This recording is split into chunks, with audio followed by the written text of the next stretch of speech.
Thanks, babe. Sir.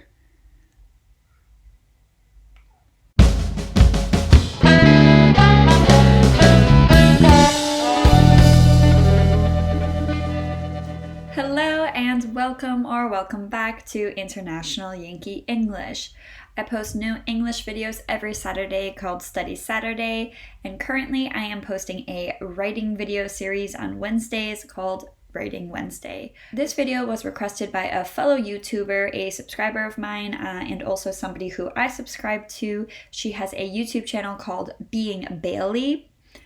She posts lifestyle and motherhood and decor cleaning videos, I believe both. And I will put here a picture, a screenshot of her comments requesting this video. So let's have a look at that. She says, "Can I make a video request? I think learning about terms of endearment, like what you may call a friend, a waitress whom you don't know their name, a cashier, someone you forgot their name, etc., would be neat. I'm in the South and people say hon, sugar, sweetheart, etc. I have traveled to other places in the US as well as other countries, and I get weird looks when I say those. But then I hear their terms and slang and it's different. Maybe a video done by region? Kind of like how you broke up your welcome into categories." So she's referring to my video from last Saturday, the alternatives to your welcome. So I have done the same thing for this video. I have broken up the ways to address a stranger / terms of endearment into 4 different categories, and I will break those down for you. So thank you again, Bailey, for your video request, and also everybody who's watching this, please be sure to check out Bailey's channel called Being Bailey. And let's get into the topic for today.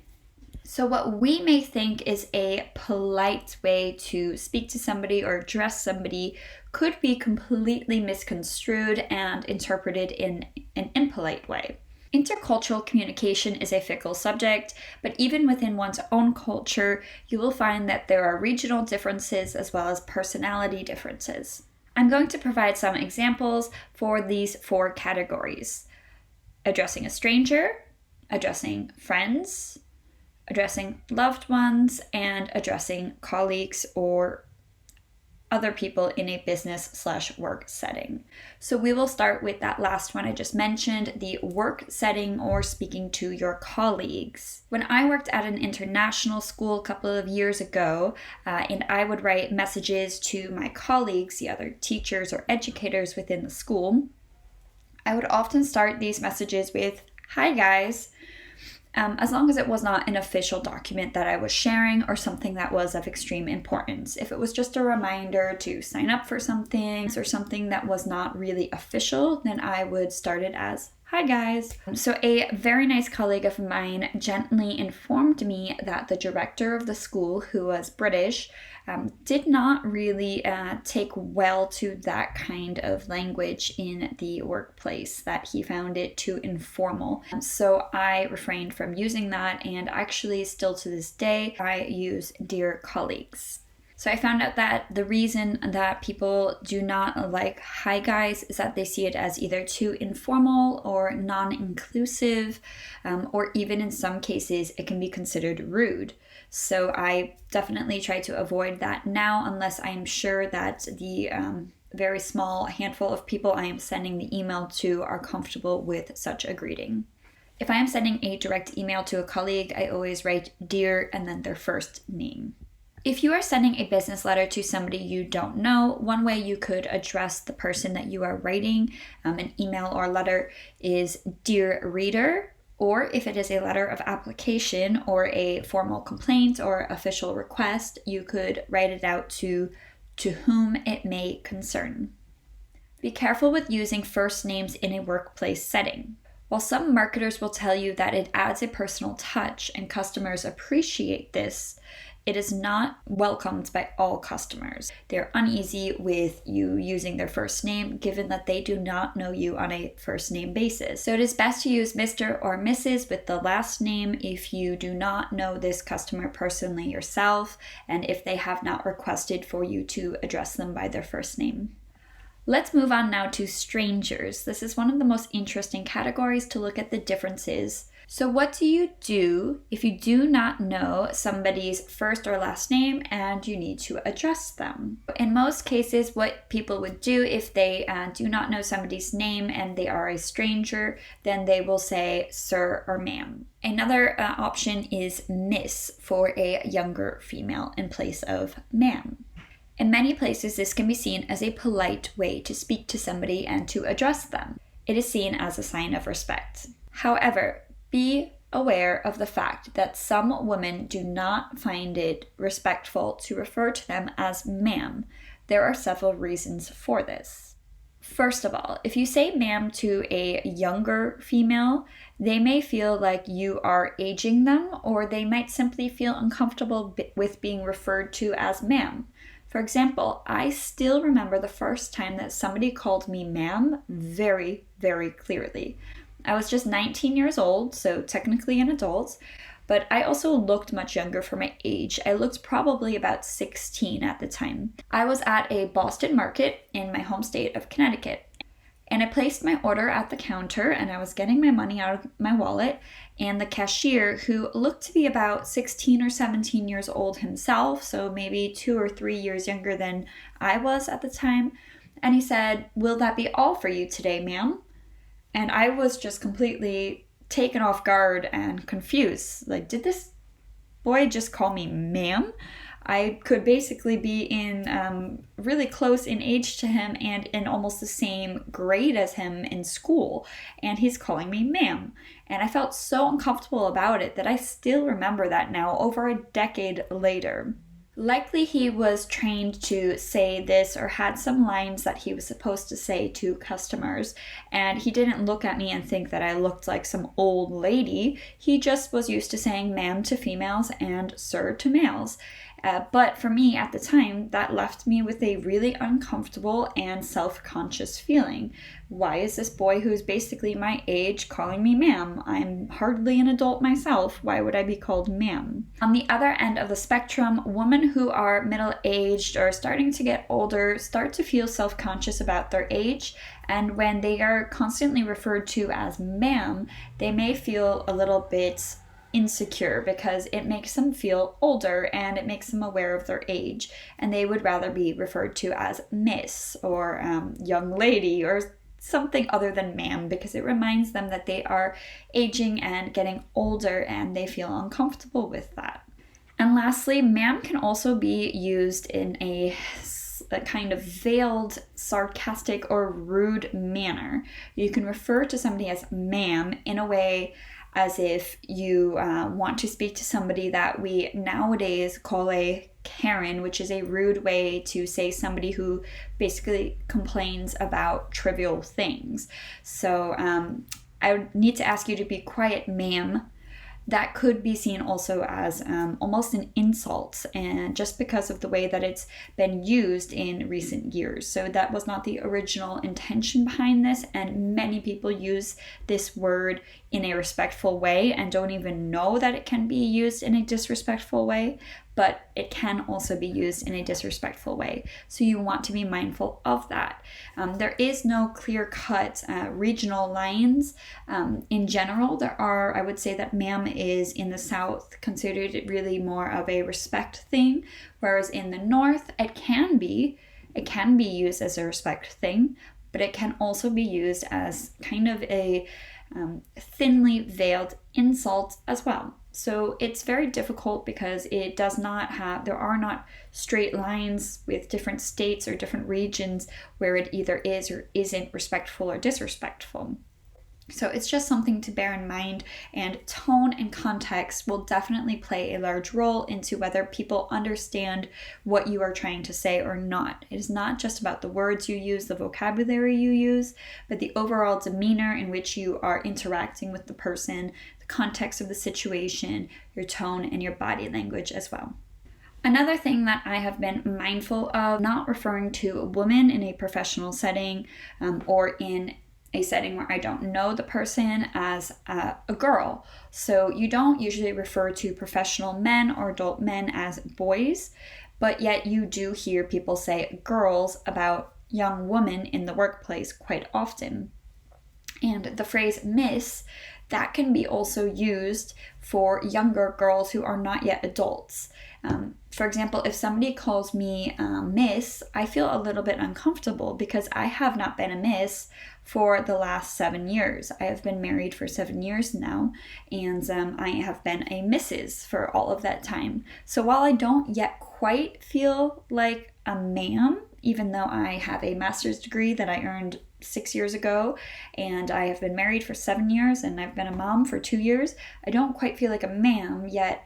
I feel too old for a miss. I do feel like Mrs. though, but people don't generally refer to a stranger as Mrs. since they don't know whether the person is married or not, and that could also be considered rude if you say Mrs. to an unmarried woman. So it is up to you to decide in the context where you live and how you use your tone, whether you would like to use ma'am, miss, or Mrs. Whereas for males, for men, it is much easier. You can just say sir, and I think almost nobody would find that rude or inconsiderate. Okay, let's pivot back to the American South for a minute. I'm going to give you a little story. When I was in a rental car, I had just flown from the Netherlands to visit my family that now lives in North Carolina, and I rented a car and I needed to fill it up with some gas, and I didn't know how to open the gas tank, so the cap of where you need to put in the gas. And I guess I looked confused, so a gentleman walked over and asked me if I needed any help. "Do you need some help, hon?" I paused for a minute, but remembered I'm in the South, and in general, Americans are much friendlier, and it's not like in Connecticut, where I come from. I had never been called hun before by a stranger. I always felt a little bit uncomfortable with being called hun by a stranger. And generally, I was in my late teens, early 20s when I lived in the US, so then it made more sense to be called hun, and at this stage, I was in my late 20s, so it was a little bit more uncomfortable, but not totally uncomfortable, so I wasn't shocked. And I responded saying, "Yes, this is a rental car and I'm not sure how to open the gas tank. I just can't find how to open it." And then he looked at it and he said, "Oh yeah, I think you just need to press it like this." And he pressed it and it opened, and I was very thankful. I thanked him 100 times and apologized for being kind of silly and not realizing that myself. And then he responded by saying, "Sure thing, baby doll. Have yourself a great day now." And I remember I was really happy he helped me, and I just kind of smiled and nodded and said thank you again. But I felt really strange. A complete stranger who I had never met before in my entire life just called me baby doll. But you have to remember that there are lots of different words and phrases that are used as terms of endearment in the American South. So some other examples could be sweetums, sweetheart, honey, hun, lovely, love, angel, and I'm sure there are many more that I am forgetting or that could be said as well, but that is just to give you an idea. So do not freak out if you go to visit the South in the US. These people are not creepy. It is just their respectful term of endearment in order to thank somebody or to just show signs of friendliness, and they really mean it too. It's not fake for them, it's how they feel. Be careful with using them yourself though, whether you were raised to do it and do it naturally, or if you are trying to adapt and use these phrases, because some people actually feel patronized when you use these kinds of words with them. They feel like belittled, or that you may think you are superior than them. So just be mindful when you use these words and phrases.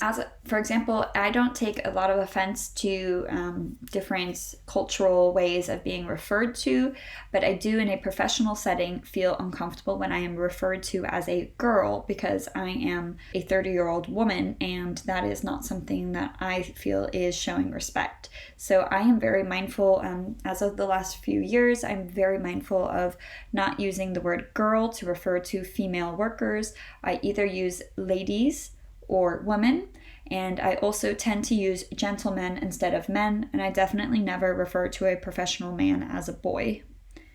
Okay, the next category is friends. When it comes to addressing your friends, it will depend on your personal relationship with the friend and the context as well. Obviously, won't refer to your friends by an official title like Dr. Smith or Mrs. Jones. You will use their first name generally, or a nickname that they have asked you to use or that you guys have come up with based on your relationship. There are times, of course, where people do have a nickname which is just using their last name. So you're not using the title before it, but you just use the last name of the person. So a shout out to my college friend Slater. Here are some other words that people use to refer to their friends. Girl, dude, bro, bestie, and some more vulgar terms that I will not mention in this video because I would like to keep those words off of my channel. Now, when it comes to the next category, loved ones, people generally refer to their parents as either mom or dad in the US and their siblings by their first name. Sometimes you'll have other nicknames for each other, but that will vary based on your family. Some alternatives are mommy, daddy, sis, cuz, bro, and ma and pa. For romantic partners, often a couple will come up with kind of a pet name for each other, sweetie or honey bunch, angel, bunny, cupcake, etc. And the list is never ending. So I'm going to show you guys some interesting different statistics from state to state in the US, and I will do a screen recording to show you guys this.